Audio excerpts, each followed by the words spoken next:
Hey guys, Sean, Leslie Lover Dummies. So today I'm going to swap out the one-piece dry spring that I linked in some previous videos that I know a few of you guys are running successfully.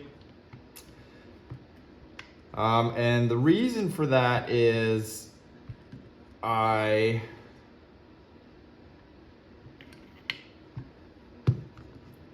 originally shimmed this spring, and I found that I could get more length out of it, but I didn't like stacking springs. So I ordered this super long one here. It's the same wire gauge. This is a 1mm by, I can't recall the size here, but this is 300 mils long. This is 100 millimeters long. This is probably what you've purchased, and it does work. But I want a one-piece longer spring. Now, I ran into a problem. So this is 1mm, the same wire gauge, like I said, as this guy. I did buy a longer one like this that was only 0.9 millimeters. And upon trying to chop that spring to make a longer spring, I found it ended up shorter than this spring before the sear would catch. So I don't know if the coil spacing was different, but either way, that one didn't work and it actually reduced power. So I don't know if this is gonna work, but you're gonna find out with me. Originally my shim was an 8mm shim, so I'm gonna start at 110 millimeters, and we'll try and set the sear, and if it doesn't work, we'll go shorter. So this is gonna be a rough kind of estimate. So 110 is 11 centimeters. I'm just using a straight edge ruler here. We'll go one higher, just in case.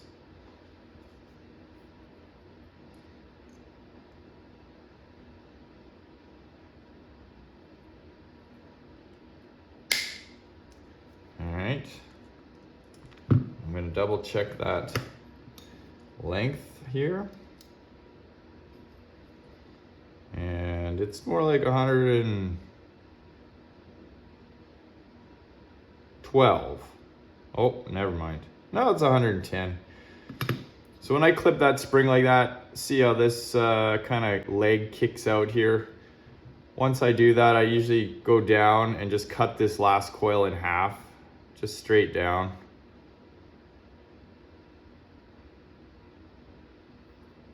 Like that, and careful your eyes because these things go flying everywhere. And you can see a little hanger I cut off there, because you want it to slide smoothly on your shaft, which you can see it does. What I like to do with this particular spring when I cut one and it's not a closed end, and a closed end is what this end looks like, so it's kind of flattened down. This end you can see is kind of just springy uppy. I like to put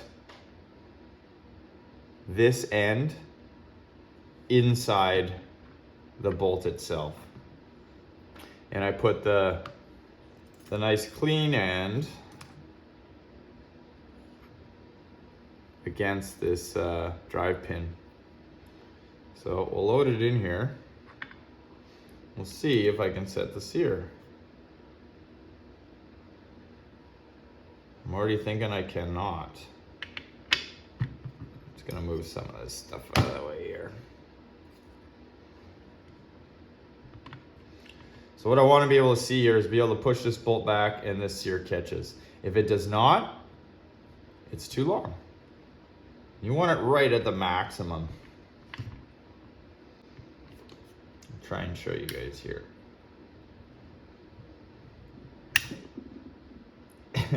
Wow, I could have even gone a little bit more, guys.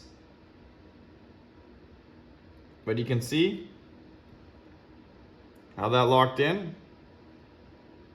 Well, the good news is I got more spring here, but I'm just going to start with it at this length. And now let me take just a final measurement, because I did clip off that ear, just so you guys can see what I actually ended up with here. I may end up with something longer in the end, but I said I will start here.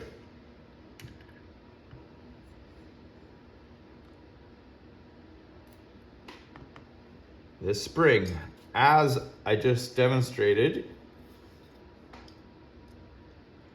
did lock the sear, and it is 108. Well, let's try that again. Yeah, it's like 107 millimeters.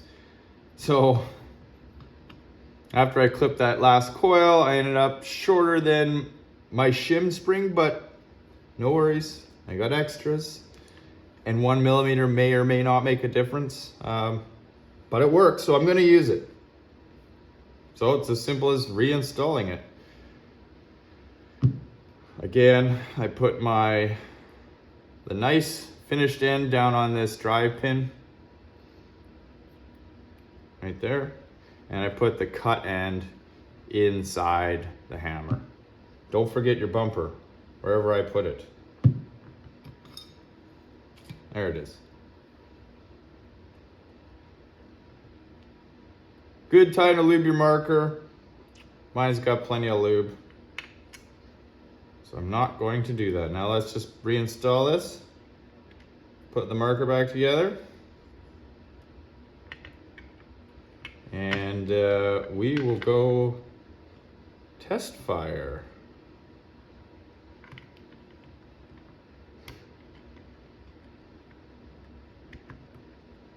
So this is going to cause me a problem already, I can see. My valve spring is too light at rest here. So, and not to mention, I also have this extended pin on here. I am 100% going to have to caulk this marker before I air it. If I don't, this hammer is already pressing on the pin and it's just gonna degas itself. Things to take note of: once you start doing modifications, you may have to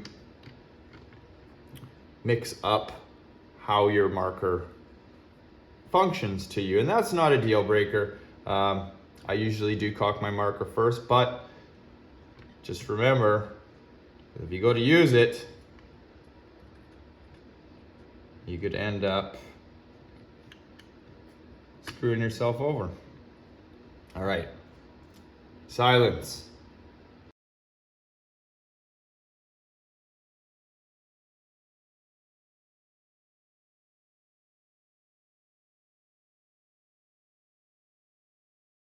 Good time just to check that you can caulk and fire the marker properly.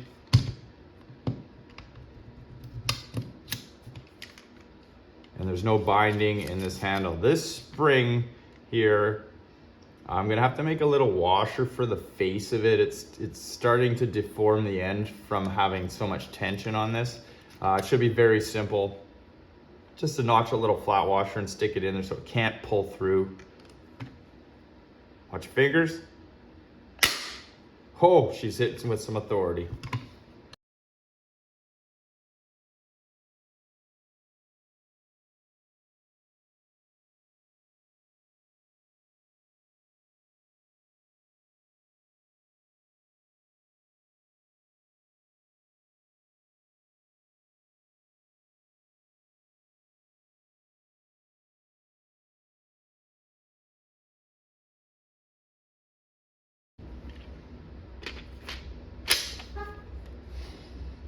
Okay, let's go test fire this bad boy.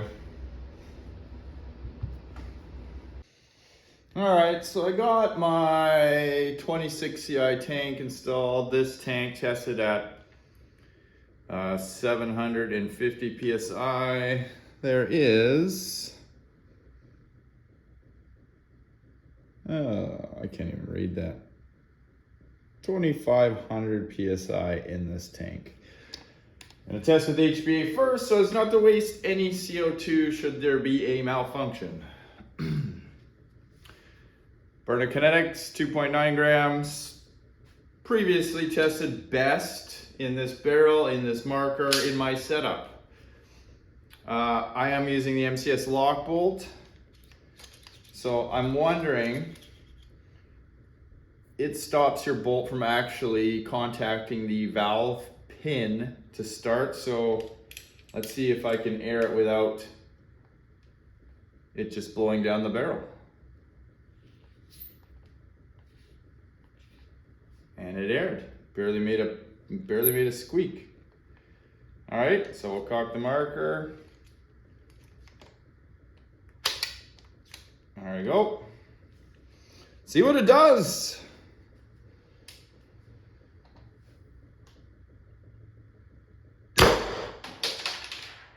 Oh, that right there is the best number I've had on HPA, like low, well, standard output HPA. Let's see, does it hold? Oh, that one came back fast. Or 20.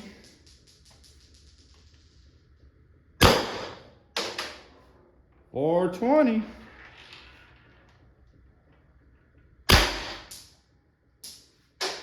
Or 18.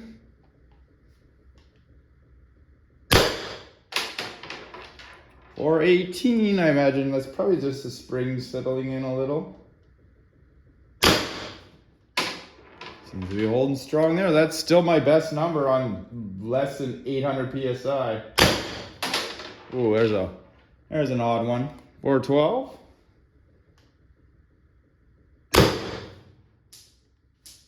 Or 22. Well, I think that's pretty good.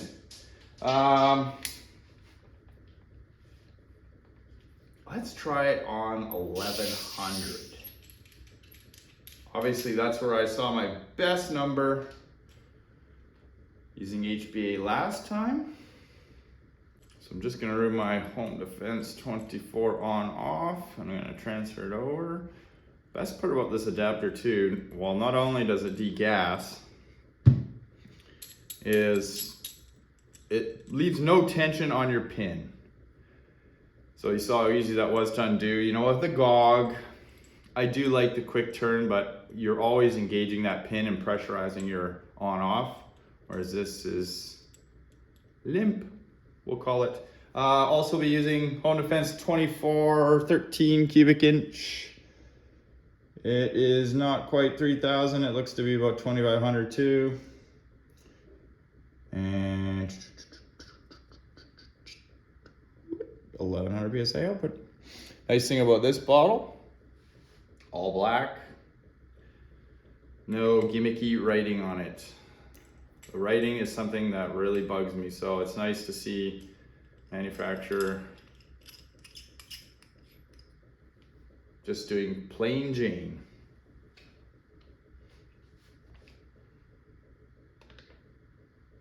Should still be cocked if I don't blow a hole in my roof.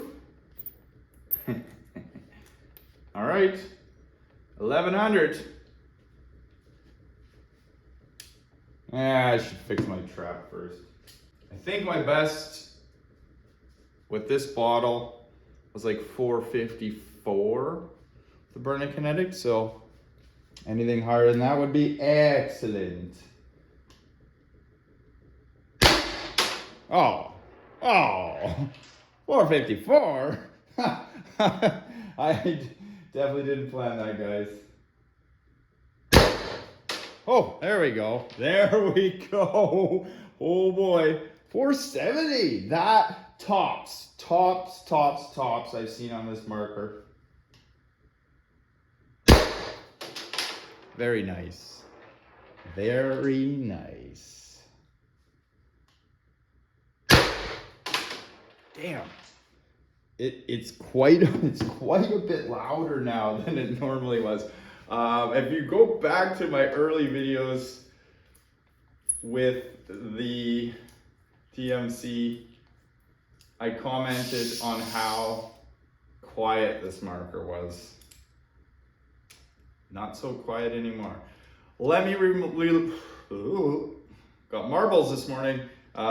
Reload this mag, and I got a 16 gram CO2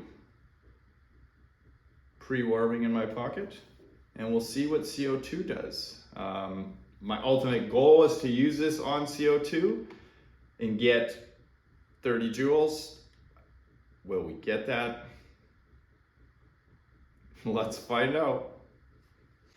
Got my 16 gram adapter here. Burner Kinetics. Just a full mag at 18. I'll be curious, can I get 18 shots off? 16 gram. It's ready to go, let's puncture.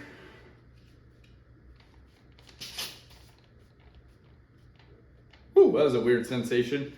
Got a little squirt of CO2 out of this and it inflated my foamy here.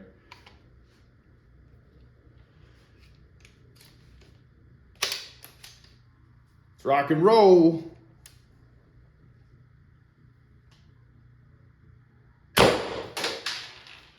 Woo, 438. I don't think that's 30, but I saw a lot of frost coming out of the end there, so I'm using that CO2 for sure. 406, I am above where I wanted to be originally. 414.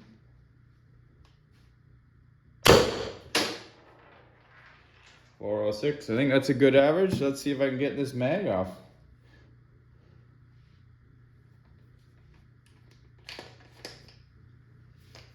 I'm gonna step back a little bit here and actually use my sights here.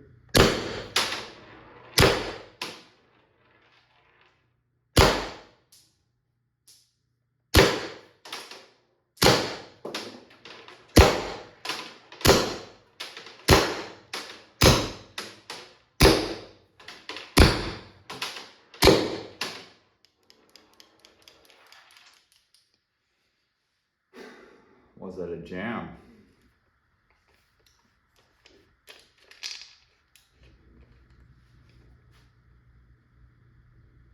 No, it was not. But I didn't pick up the last round. Interesting. Always something, right guys? Wait, actually there's one. I think there's one. Oh no. There was one left in there. Well, two actually. My winder seemed kind of real slow on that. Let's try that again.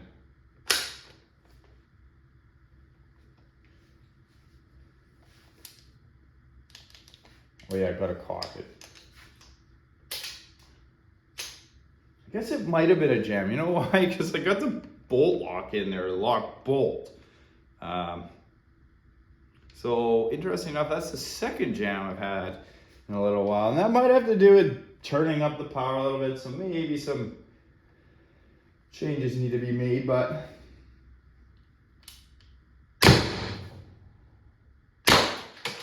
nevertheless, let's just see. I just should have chronoed those. I'm a doofus. I'll put two more in. The 16 gram might be too much for a mag, which would be great because then I could, you know, dumb it down a little bit more. Oh, jeez.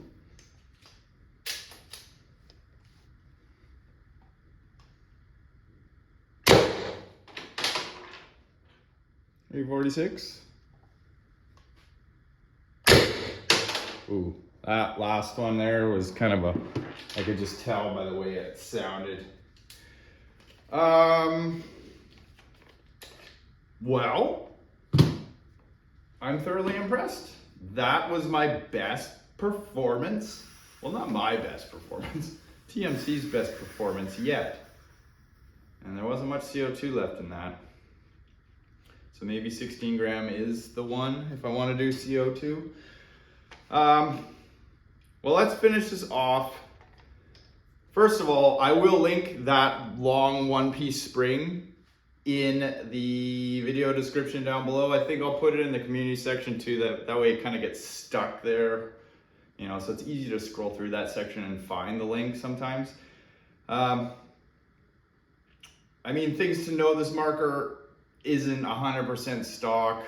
I have the hammer drilled for that pin. I have a Lightened Valve spring. What I really like to do actually is I have a unmodified valve and hammer. I would like to reinstall that with just the two valve springs, so the drive spring and the valve spring, and see, is any of this other stuff necessary to get where what you're seeing now, or what I'm seeing now. You know, because sometimes I think I've found, you know, opening ports up and doing this and that hasn't equated to really anything, except it's a mind game. Thinking more air getting in is better, when the reality is the size of your air chamber is the biggest culprit of your output. Yeah, links in the description for home defense bottle, home defense adapter, and that new drive spring where you can cut it to your own length. And as it stands, mine is 107 millimeters. Maybe I'll try eke out a little bit more. I do have another half. Those things are cheap. The springs are cheap, and if I was gonna buy it again, I'd probably buy a couple of them. Even a factory TMC, they recommend you keep a couple of factory dry springs for paintball use. The springs do fatigue and wear out, so it's to be expected.